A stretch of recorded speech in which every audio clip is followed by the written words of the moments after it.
في قصة معروفة حصلت هذه القصة في شبرا. 3 إخوات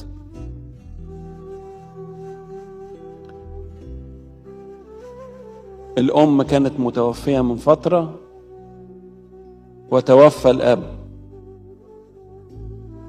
بعد ما خلصت الجنازة وخلص كل حاجة جابوا أبونا يقعد معاهم هم ال3 عشان يقسموا الميراث.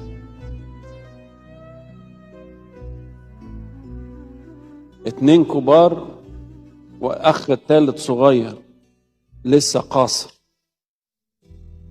مش هينفع يبقى معاه حاجة.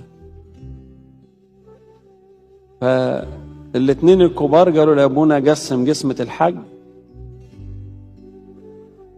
ونكتب ورق عشان أخونا الثالث ده يبقى ضامن حقه.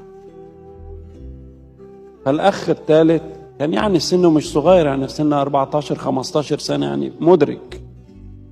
قالوا لا يا أبونا، وأنا هاخد ورق على أخواتي؟ لا يا أبونا، أنا ما أخدش ورق على أخواتي. وقسموا، والإخوة الكبار أخذوا نصيب الأخ الصغير عشان يتجروا له بيه ويكسب، عشان لما يجي يبتدي حياته يلاقي معاه مبلغ. وخلص الابن الثالث التعليم وابتدى يدخل على الحياة العملية، وراح لإخواته: أنا محتاج نصيب.